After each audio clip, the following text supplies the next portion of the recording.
Hey guys, it's Max. How's everyone doing?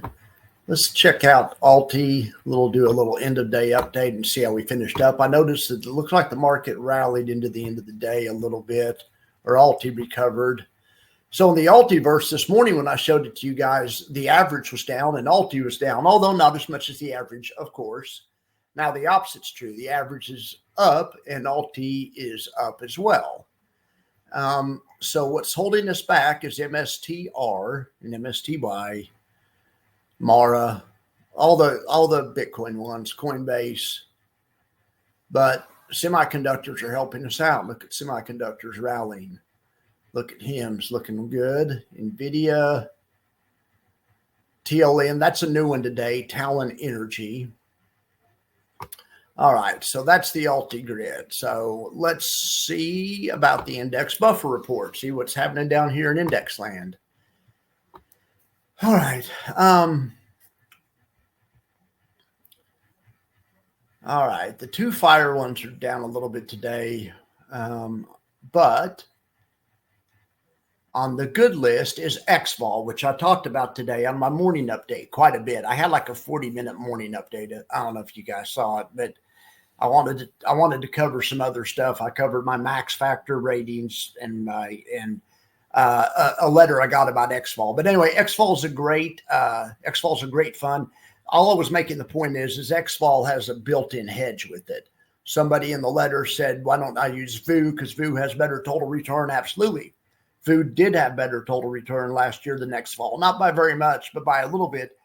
But XVol is safer because they spend part of their total return on a volatility hedge, a VIX hedge. In fact, XVol was up in August when the rest of the market was down. All right, so XVol is a good fund.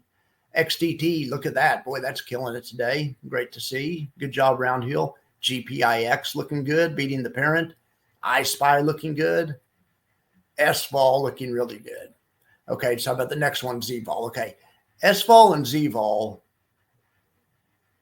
they make money when the market goes up, but specifically when the market goes up at the same time as volatility is getting crushed. All right, well, let's just go look at volatility real quick. We looked at this quite extensively in the morning update too, and we're looking for the price to get under the 200 period moving average, which is sitting right about 100 now. Price is at 102. So we'll see. But right now, the trend of volatility is still up. The slope of the moving average is even up. Now this thing doesn't predict the future, but right now it'll definitely keep us on the cautious side. And you can see down here, the last time we were, where you can see this time it's been pretty much the right decision to get on the cautious side. The market has pulled back, but who knows? This can't predict what happens tomorrow. For right now, we're just going to stay cautious. All right. But the good thing is when volatility is going down,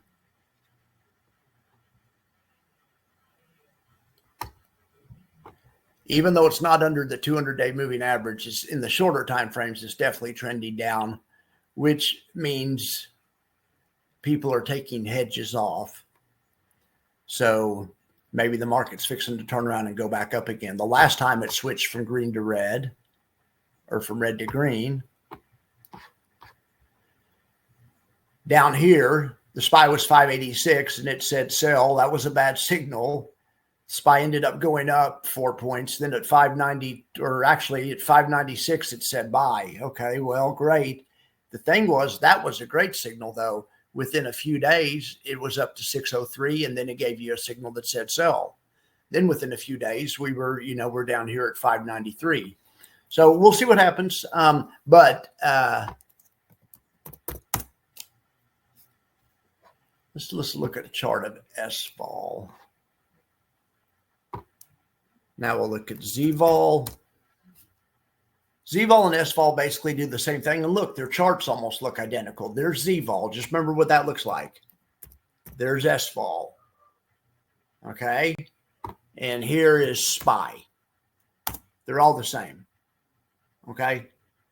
Not really, but they're small distinctions, but basically they're bullish bets on the market.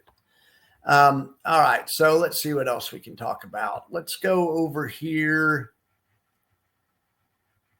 See if I have any other standouts. YMAG, of course, is looking good. Everything looks good today, though. I mean, YMAG, FEPI, KQQQ, FTHI is looking good.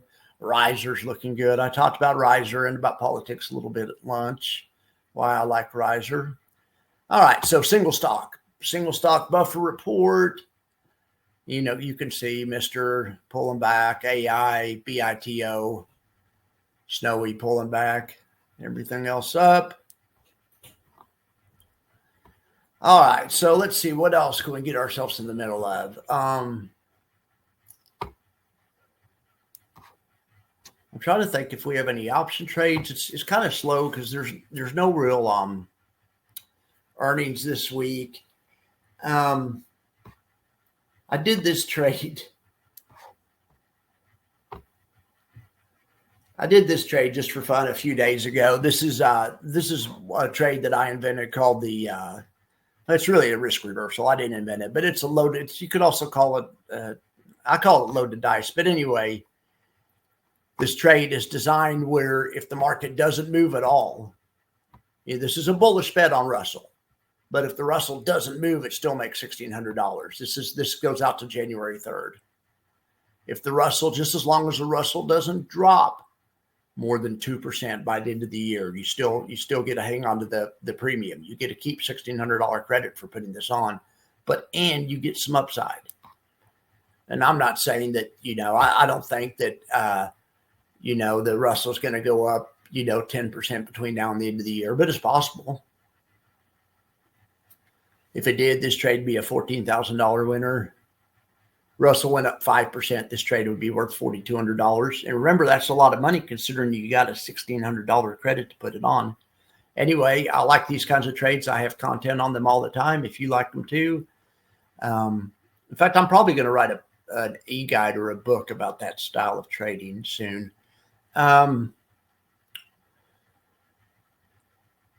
Trying to think if we have anything else in here that I could show you guys. Here's the same trade in the NASDAQ, similar type trade. Get $120 credit for putting it on. It costs about $1,400 to put on, so you make 10% right away. You just don't want the NASDAQ to drop more than 3.6%. But if the NASDAQ goes up between now and the end of the year, this one expires on the 31st. But if the NASDAQ's up 5% next week, it probably won't be. But, if it were, this trade would be worth $1,500, which is really badass when you consider you put it on for a credit. You got $120 just to put the thing on, and you have like a 3 or 4% buffer before you lose money, and you have unlimited upside. I need to get busy on my book. All right. I guess that's about it. I was trying to think if we have anything else I was trying to show you guys. This is kind of an interesting trade. This is called a broken wing butterfly. This is the payoff profile on December 27th. I did this one a few weeks ago. When I did it, the price of SPY was lower. I was you're trying to aim for the top of the 10th. That's the max profit. So this trade was targeting 605 by the 27th. Now, and the reason I targeted that's why I like options so much, because I did this the other day when the market was pulling back on the day that it pulled back Friday morning. I was thinking, well, wonder if the pullback's over, what could a person do? Where could a person aim for? And the all-time high is 60. It's really 607. So I made a trade that aims for the 605 area. In other words, if the traders try to run this area and try to get a new high before the end of the year, this trade will make money. This trade will profit handsomely. Where's the damn thing? Anyway, but you can see right now, here's the profit. That's the profit loss graph at expiration. Right now, here's the profit and loss graph. Now, this trade was not a credit trade. This trade costs money to put on. So it's more like buying options. Cost of debit. You also sell some options in here too. You're getting some theta, but mainly it's buying. But look, you can see right now, Person could take the trade off today and it'd be worth $300. If the person waited and the market didn't move, the trade would only be worth $80. But that's because this trade is targeting the 600 to 610 area. So at six, even if we don't get right to 605, we get to 600, the trade's worth $622. If we overshoot and get to 610, the trade's worth $600. If we land right on 605 or 607 or whatever the all-time high was, then it's worth about $909. That's called a broken wing butterfly, and that can be used in similar circumstances to the last trade I showed you, to the loaded dice trade. Similar type of trades. They're both bullish. The loaded dice trade is more wildly bullish, has unlimited upside that goes on forever. The broken wing butterfly is more realistic. Is thinking, I think we're going to go up a little bit, maybe make an all-time high, but you aren't relying it to go up 15% or something to make money. Anyway, I hope you guys like that style of trading. I'll have plenty more content on it soon. Probably just not this week because there's no option. There's no earnings this week. So we'll get back to that kind of that type of content next week. But when the first of the year comes around and markets really start moving again, it's gonna be exciting. And this strategy can also work on when the market goes down. You can do the reverse thing. You can sell 2 calls to buy 1 put. All right, guys, I'll have more content on that later. I'm going to go watch the Retire on Dividends video. It's going to be on here soon.